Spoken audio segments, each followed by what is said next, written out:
Здорово, когда человек может обратиться за помощью и взять на себя ответственность за свое состояние. Но когда дело касается ребенка или родственника, который в тяжелом состоянии находится в больнице, тогда можно заказать энергоподдержку. Дополнительная энергия, которая будет направлена на человека, целительская энергия, она даст возможность быстрее и гармоничнее прожить тяжелый опыт.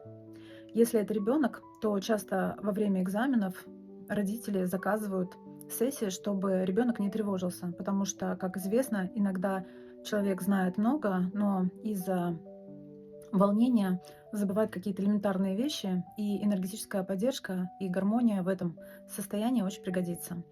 Либо, когда человек находится в больнице, ребенок, например, то энергетическая помощь может быть настолько актуальной, что это ускорит и выздоровление, и шансы на гармоничное состояние.